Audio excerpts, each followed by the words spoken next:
Assalomu alaykum, hurmatli tomoshabinlar. Bugungi mavzuda muhim. Dafn etish uchun beriladigan yordam puli. Ya'ni marhumni ko'mish xarajatlari uchun pensiya jamg'armasi tomonidan to'lanadigan nafaqa miqdori va uni olish tartibi haqida gaplashamiz. Bu ma'lumot har bir oilaga tegishli, chunki bunday vaziyat kutilmaganda keladi. Odamlar esa aynan og'ir paytda qayerga borishni, qanday hujjat kerakligini, kim pul olishini va qancha muddatda murojaat qilish kerakligini bilmay qoladi. Men bugun sizga oddiy tilda tushuntiraman. Oldin qanday edi, hozir nima o'zgardi? Yordam puli kimlarga beriladi? Kimlar ola olmaydi? Qaysi joylarda odamlar xato qiladi va puldan quruq qolmaslik uchun nimalarga e'tibor berish kerak? Agar sizning oilangizda pensioner bo'lsa, nogironligi bor shaxs bo'lsa, ishlayotgan fuqaro bo'lsa yoki vaqtincha ishsiz yaqinlaringiz bo'lsa, bu videoni albatta oxirigacha ko'ring. Hozirning o'zida kanalga obuna bo'ling, like bosib qo'ying. Chunki bunday amaliy ma'lumotlar odamga eng kerak paytda juda katta yordam beradi. Dafn etish uchun yordam puli deganda ko'pchilik faqat pensioner vafot etsa davlat pul beradi deb tushunadi. Aslida masala bundan kengroq. Bu to'lov marhumni dafn qilish bilan bog'liq xarajatlarni qisman qoplash uchun beriladi. Ya'ni kafan, qabriston, transport, marosimga tayyorgarlik, hujjat ishlari kabi xarajatlar oilaga birdaniga tushadi. Ayrim oilalarda bunday paytda 2 million, 3 million, hatto undan ham ko'p xarajat bo'lishi mumkin. Davlat tomonidan beriladigan yordam puli esa ana shu og'irlikni biroz yengillashtirishga xizmat qiladi. Oldin odamlar pensiya jamg'armasiga yoki tegishli tashkilotga borib, bir nechta hujjat topshirib, daf puli olish uchun navbat kutardi. Qaysi idoraga borish kerakligi hamma uchun bir xil tushunarli emas edi. Masalan, marhum pensioner bo'lsa, pensiya jamg'armasiga murojaat qilinar edi. Ishlayotgan odam vafot etsa, uning ish joyi orqali masala ko'rilardi. Ayrim hollarda fuqarolar o'zini o'zi band qilgan, norasmiy ishlagan yoki ishsiz bo'lgan bo'lsa, oila a'zolari kimga murojaat qilishni bilmay sarson bo'lardi. Yana bir muammo, kimdir bu pul faqat farzandiga beriladi, kimdir faqat turmush o'rtog'i oladi, kimdir agar marhum pensiya olmagan bo'lsa, umuman berilmaydi deb noto'g'ri ma'lumot tarqatardi. Hozirgi yangilikning asosiy mazmuni shundaki, dafn etish uchun beriladigan yordam puli miqdori oshirilgani, to'lovlar bo'yicha tartiblar aniqroq va qulayroq bo'layotgani, shuningdek, pensiya jamg'armasi orqali ayrim toifadagi fuqarolar bo'yicha murojaat qilish jarayoni soddalashtiriladiganidir. Bu degani, marhumning yaqinlari avvalgidek qaysi eshikni taqillataman deb ko'p vaqt yo'qotmasligi kerak. Lekin shuni aniq tushunib olaylik, har bir holatda hujjatlar to'g'ri bo'lishi, murojaat belgilangan tartibda berilishi va marhumning maqomi, ya'ni pensioner bo'lganmi, ishlaganmi, ijtimoiy toifadami, shular tekshirilishi mumkin. Men ekspert sifatida eng ko'p uchratadigan muammo shuki, odamlar yordam puli olish degan xabarni eshitadi, lekin aniq tartibni bilmagani uchun kechikadi. Hujjatni noto'g'ri rasmiylashtiradi yoki pulni kim olishi masalasida qarindoshlar o'rtasida kelishmovchilik chiqadi. Shuning uchun bugun men har bir nuqtani alohida ochib beraman. Asosiy qism 1. Nimalarni bilish kerak? Kim xavotir olishi kerak va kim xavotir olmasligi kerak? Eng avvalo, dafn etish yordam puli odatda marhumni amalda dafn qilgan shaxsga beriladi. Bu juda muhim. Bu pul meros emas. Bu pul marhumning jamg'argan puli emas. Bu pul kim qarindoshligi yaqinroq degan savolga qarab emas, balki ko'pincha dafn xarajatini kim qilgan degan asosga qarab ko'riladi. Masalan, marhumning 2 o'g'li bor. Katta o'g'il chet elda, kichik o'g'il otasini dafn qildi. Qabristonga olib bordi. Marosim xarajatlarini qildi. Bunday holatda odatda yordam pulini olish uchun kichik o'g'il murojaat qilishi mantiqan to'g'ri bo'ladi. Lekin agar hujjatlarda boshqa shaxs dafni tashkil qilgani ko'rsatilsa yoki qarindoshlar o'rtasida nizo bo'lsa, idora qo'shimcha izoh yoki tasdiqlovchi hujjat so'rashi mumkin. Endi pensionerlar masalasiga kelamiz. Agar marhum yoshga doir pensiya, nogironlik pensiyasi yoki boquvchisini yo'qotganlik pensiyasi olgan bo'lsa, uning dafn etilishi bo'yicha pensiya jamg'armasi hududiy bo'limiga murojaat qilinadi. Bu yerda asosiy hujjatlar: o'lim haqidagi guvohnoma, ariza, murojaat qiluvchining shaxsini tasdiqlovchi hujjat, bank kartasi yoki hisob raqami bo'lishi mumkin. Ayrim hollarda dafnni amalga oshirganlikni tasdiqlovchi ma'lumot ham so'raladi. Hozir ko'p ma'lumotlar elektron bazalar orqali ko'riladi, lekin baribir siz qo'lingizda hujjatlarni tayyorlab borsangiz, ish tezroq bitadi. Misol keltiraman. 72 yoshli ona pensiya olib yurgan. U kishi vafot etdi. Qizi onasining dafn marosimini tashkil qildi. Qizda onasining o'lim guvohnomasi, o'z pasporti yoki ID kartasi, bank kartasi rekvizitlari bor. U pensiya jamg'armasining tuman bo'limiga boradi yoki mavjud elektron xizmatlar orqali murojaat qiladi. Agar barcha ma'lumotlar bazada to'g'ri chiqsa, yordam puli belgilangan tartibda to'lab beriladi. Bu yerda qizning doimiy ro'yxati boshqa tumanda bo'lsa ham, marhumning pensiya ishi qayerda bo'lganiga qarab murojaat yo'nalishi aniqlanishi mumkin. Shuning uchun oldindan telefon qilib yoki mahalla orqali aniqlashtirib olish foydali. Ikkinchi misol, 28 yoshli erkak ishlayotgan edi. Hali pensiyaga chiqmagan. U vafot etdi. Bunday holatda dafn puli masalasi uning ish joyi, ijtimoiy sug'urta tartiblari va amaldagi mehnat munosabatlariga bog'liq bo'lishi mumkin. Agar u rasmiy ishlagan bo'lsa, ya'ni mehnat shartnomasi bo'lgan, ish haqi rasmiy to'langan bo'lsa, uning ish beruvchisi orqali kerakli tartiblar bajariladi. Oila a'zolari ish joyining kadrlar bo'limiga yoki buxgalteriyasiga murojaat qilib, o'lim guvohnomasini taqdim etadi. Bu yerda odamlar ko'p xato qiladi. Pensiya jamg'armasi oshiribdi. Demak, hamma faqat pensiya jamg'armasiga boradi deb o'ylaydi. Yo'q, marhumning maqomi muhim. Uchinchi misol. Marhum hech qayerda rasmiy ishlamagan, pensiya ham olmagan. Masalan, 45 yoshli fuqaro norasmiy qurilishda ishlagan, lekin mehnat shartnomasi bo'lmagan. Uning oilasi daf puli olishni xohlaydi. Bunday holatda to'lov manbasi va huquqiy asosni aniqlash kerak bo'ladi. Ayrim ijtimoiy toifalar bo'yicha mahalla, hokimlik, ijtimoiy himoya organlari yoki boshqa tegishli tashkilotlar yordam ko'rsatishi mumkin. Lekin bu avtomatik ravishda hamma uchun bir xil beriladi degani emas. Shuning uchun bunday vaziyatda mahalla raisi inson ijtimoiy xizmatlar markazi yoki tuman ijtimoiy himoya organlariga murojaat qilish zarur. Agar marhum kam ta'minlangan oiladan bo'lsa, oilada nogiron farzandlar bo'lsa, boquvchi yo'qolgan bo'lsa, qo'shimcha ijtimoiy yordam masalasi ham ko'rib chiqilishi mumkin. Kim xavotir olishi kerak? Avvalo, marhumning hujjatlari tartibsiz bo'lgan oilalar xavotir olishi kerak. Masalan, pasport almashtirilmagan, ID karta olinmagan, FHDYoda ism sharifda xatolik bor. Pensiya ishida familiya boshqa yozilgan. Bank kartasi bloklangan yoki qarindoshlar bir-biri bilan kelisha olmayapti. Bunday holatlarda pulni olish cho'zilishi mumkin. Yana bir xavfli holat o'lim guvohnomasini vaqtida olmaslik. Dafn bo'ldi, marosim o'tdi.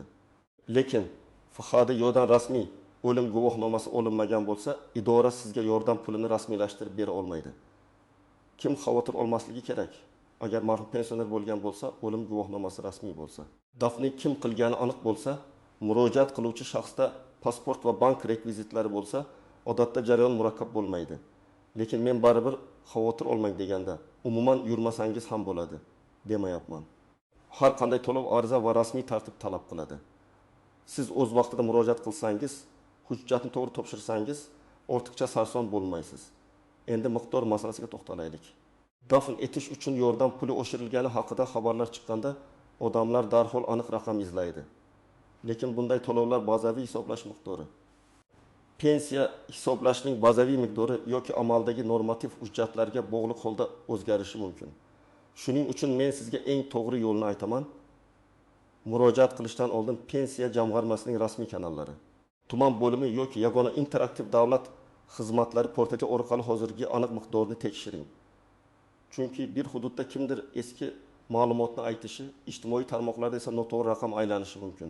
Muhimi, yordam puli oshgan bo'lsa, siz eski miqdorga rozi bo'lib qolmang, lekin hujjatsiz mish-mish asosida ham talab qilmang. Har doim rasmiy asos so'rang. Birinchi nozik jihat, yordam puli avtomatik ravishda berilmasligi mumkin. Ko'pchilik o'ylaydi, davlat bazada o'limni ko'radi, demak pul kartaga tushadi. Amaliyotda esa ko'pincha ariza kerak bo'ladi. Chunki davlat bilishi kerak, dafn xarajatini kim qildi, pul kimga o'tkaziladi, bank rekviziti qaysi. Agar ariza berilmasa, sizning nomingizdan hech kim taxmin qilib pul o'tkazmaydi. Ikkinchi nozik jihat, marhumning oxirgi pensiyasi bilan dafn puli aralashmasin. Masalan, pensioner oy boshida vafot etdi. Pensiyasi kartaga tushgan yoki tushmagan. Oila dafn puli shu pensiya bo'lsa kerak deb o'ylashi mumkin. Yo'q, bu ikkisi boshqa masala. Marhumga tegishli, lekin olinmay qolgan pensiya summasi alohida tartibda ko'riladi. Dafn etish yordam puli esa dafn xarajatlari uchun alohida to'lov bo'lishi mumkin. Shuning uchun pensiya jamg'armasiga borganingizda aniq so'rang. Birinchisi, dafn etish nafaqasi. Ikkinchisi, olinmay qolgan pensiya bo'lsa, uni olish tartibi. Bu savolni bermasangiz, ayrim oilalar o'z haqlaridan bexabar qoladi. Uchinchi nozik jihat bank kartasi masalasi. Pul ko'pincha naqd emas, bank orqali o'tkazilishi mumkin. Murojaat qilayotgan shaxsning kartasi faol bo'lishi, hisob raqami to'g'ri yozilishi kerak. Bitta raqam xato yozilsa to'lov qaytishi yoki cho'zilishi mumkin. Masalan, fuqaro arizada plastik karta raqamini yozadi. Lekin bank hisob raqami yoki MFO kerak bo'lgan joyda noto'g'ri ma'lumot beradi. Keyin nega pul tushmadi deb yuradi. Shuning uchun bankda rekvizitni chiqarib oling yoki mobil ilovadan rasmiy rekvizitni yuklab oling. Kartaning oldidagi 16 xonali raqam har doim ham yetarli bo'lavermaydi. 4-nozik jihat chet elda vafot etgan fuqarolar. Agar O'zbekiston fuqarosi chet elda vafot etsa, hujjatlar yanada murakkab bo'lishi mumkin. O'lim haqidagi hujjat chet davlatda beriladi. Uni tarjima qilish apostil yoki konsullik tasdig'i talab qilinishi mumkin. Marhum O'zbekistonda pensioner bo'lgan bo'lsa ham pensiya jamg'armasi rasmiy hujjat talab qiladi. Telegramdan rasm yubordik yetadi degan narsa odatda yetarli emas. Bunday holatda O'zbekistonning konsulligi, FHDYO organlari va pensiya jamg'armasi bilan ketma-ket ishlash kerak. 5-nozik jihat. Qarindosh bo'lmagan shaxs ham dafnni amalga oshirgan bo'lishi mumkin. Masalan, yolg'iz yashagan pensioner qo'shnilari tomonidan dafn qilindi. Uning farzandlari yo'q yoki uzoqda. Bunday holatda dafn xarajatini qilgan qo'shni yoki mas'ul shaxs yordam puli olish masalasida murojaat qilishi mumkinmi? Bu holat alohida tekshiriladi. Odatda dafni aynan u tashkil qilgani tasdiqlovchi ma'lumotlar. Mahalla ma'lumotnomasi yoki boshqa hujjatlar kerak bo'lishi mumkin. Demak, faqat qarindosh oladi degan tushuncha har doim ham mutlaq emas, lekin qarindosh bo'lmagan shaxs uchun isbotlash masalasi muhimroq bo'ladi. 6-nozik jihat. Muddati. Har bir to'lov bo'yicha murojaat qilish muddati bo'lishi mumkin. Odamlar ba'zida 1 yil o'tib keladi, keyin nega bermayapsiz deydi. Hujjatlarda kechikish bo'lsa, to'lov rad etilishi yoki qo'shimcha tekshiruvga tushishi mumkin. Shuning uchun men har doim shunday maslahat beraman. O'lim guvohnomasi olingandan keyin imkon qadar tezroq murojaat qiling. Marosimlar tugashi bilan bir oizosi hujjatlar bilan shug'ullansin. O'g'ri payt ekanini bilaman. Lekin vaqt o'tib ketsa isbotlash ham, hujjat yig'ish ham qiyinlashadi. 7-nozik jihat FHDYOdagi xatolar. Ismda bitta harf xato bo'lsa ham bazada mos kelmasligi mumkin. Masalan, pensiya ishida Abdullayev. O'lim guvohnomasida Abdullayev yoki Abdullayev yozilgan. Yoki tug'ilgan sana bir joyda 1920 yil, boshqa joyda 1902 yil. Bunday xatolar to'lovni to'xtatishi mumkin. Buni ko'rib asabiylashishdan foyda yo'q. To'g'ri yo'l. FHDYOga borib tuzatish tartibini so'rash, kerak bo'lsa ariza yozish va ma'lumotlarni bir xillashtirish. Shuning uchun o'lim guvohnomasini olgan zahoti familiya, ism otasining ismi, tug'ilgan sana va vafot sanasini diqqat bilan tekshiring. 8-nozik jihat. Marhumning qarzi bo'lsa, dafn puli ushlab qolinadimi? Bu savol ko'p beriladi. Dafn etish yordam puli odatda dafn xarajatini qoplash uchun beriladigan ijtimoiy to'lov hisoblanadi. Lekin bank kartalari qarzdorlik, ijro hujjatlari bo'yicha amaliy vaziyatlar turlicha bo'lishi mumkin. Shuning uchun to'lovni marhumning bloklangan kartasiga emas, murojaat qiluvchi shaxsning faol hisob raqamiga rasmiylashtirish muhim. Agar sizda ijro organlari bilan bog'liq muammo bo'lsa, oldindan bankdan yoki tegishli idoradan aniqlashtiring. 9-nozik jihat. Mahalla va pensiya jamg'armasi vakolatini adashtirmang. Mahalla sizga yo'l ko'rsatishi. Dafni tasdiqlashi oilaning holati haqida ma'lumot berishi mumkin. Lekin pensioner bo'yicha to'lovni odatda pensiya jamg'armasi rasmiylashtiradi. Ijtimoiy yordam bo'yicha esa boshqa organlar ishtirok etishi mumkin. Shuning uchun har bir yordam turini alohida ko'ring. Dafn puli alohida, kam ta'minlangan oilaga yordam alohida, bo'g'uvchisini yo'qotganlik pensiyasi alohida, marhumning o'lmay qolgan pensiyasi alohida. Amaliy maslahatlar. Nima qilish kerak? Qayerga borish kerak? Qanday hujjat yig'ish kerak? Endi eng kerakli qismga o'tamiz. Agar oilangizda shunday og'ir holat yuz bersa, quyidagi tartibda harakat qiling. 1-qadam, o'limni rasmiylashtiring. Tibbiy muassasadan o'lim haqidagi tibbiy ma'lumotnoma olinadi. Keyin FHDY organida o'lim qayd etilib, o'lim guvohnomasi rasmiylashtiriladi. Bu hujjatsiz dafn puli bo'yicha ariza deyarli yurmaydi. Guvohnomani olganda barcha ma'lumotlarni tekshiring. 2-qadam, marhumning maqomini aniqlang. U pensioner edimi? Nogironlik pensiyasi olarmidi? Ishlayotgan edimi? Rasmiy ish joyi bormi? Harbiy pensionermi? Yolg'iz yashovchi shaxsmi? Kam ta'minlangan oila a'zosimi? Mana shu savollarga javob topmasdan turib, to'g'ri idorani tanlash qiyin. 3-qadam, agar marhum pensioner bo'lsa, pensiya jamg'armasining tuman yoki shahar bo'limiga murojaat qiling. Oldindan telefon orqali qabul vaqti, kerakli hujjatlar va murojaat shaklini aniqlang. Hozir ayrim xizmatlar elektron shaklda ham bo'lishi mumkin, lekin og'ir vaziyatda ko'pchilik bevosita borishni ma'qul ko'radi.